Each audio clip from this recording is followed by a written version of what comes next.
This E3 update is presented by State Farm. All right, day one of E3, the Microsoft press conference just ended. I gotta say, it was even more underwhelming than I actually expected. This is one of the most cautious press conferences I've ever seen.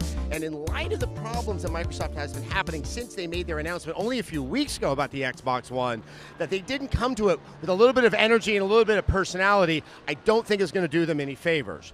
One thing they did do, they promised to show games, and they showed a lot of games. But underneath the surface, I didn't see much energy. It was really until we finally saw Titanfall from Respawn at the very end that it became clear what had been missing for the rest of the press conference. All 90 minutes of it was that sense of energy, that sense of excitement, that something new and special was somewhere on the horizon, was going to come with the launch of a new console. I fully expected to see something from Halo. I fully expected to see something from Rare, and we got Killer Instinct. Fine, you guys can stop emailing me about it. But all of it seemed less than attention grabbing, I guess is the word that I would actually use.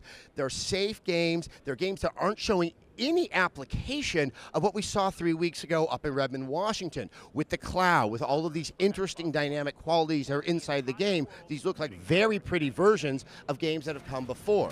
And this comes to what was probably one of the most surprising things of the day, the price. I did think that $499 was going to be the MSRP for the Xbox, but I did think that Microsoft would actually say, hey, with the 2-year subscription to Xbox Live, you can buy it for $300. Get some lower price point out there, and they didn't. Not that they had to, but if you're going to say, if you buy this on day one in 2013, you're going to be paying $499, there should be a compelling reason as to why.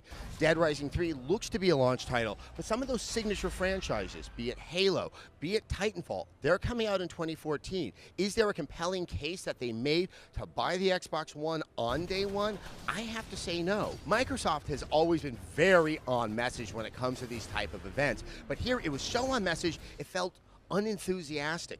Things like the live streaming and the partnership with Twitch should have been something remarkable, but the way that they presented it was almost matter of fact, and amongst all the games that they were showing, some which really didn't seem to register with anybody in the audience, none of it really stood out as giving Microsoft an identity. And this is where I think they have their biggest challenge. Despite the success of the Xbox the past generation, there's never been a sense of what it's all about, as opposed to Sony, which has always cultivated a certain type of edge, a certain type of identity with their brand. This is one of the best opportunities that Microsoft had to do that, but by keeping that plastic smile on, by not addressing the outstanding questions about used games, about the always online and what that's going to do for the user, I think that they further set themselves apart from that key demographic that they need to buy this at $499, and that is the hardcore gamer. Now, to be fair, we're going to see 3 more press conferences throughout the day, and I have my skepticism about what we're going to see from Sony,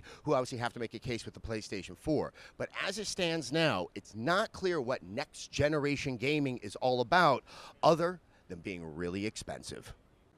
Rev3 knows games, and State Farm knows insurance. With agents available 24/7, 365 days a year, visit statefarm.com to find an agent and get to a better state. Okay, those are my initial thoughts. Max and Tara are back at our special apartment pad checking this out, and they're going to be putting up their thoughts.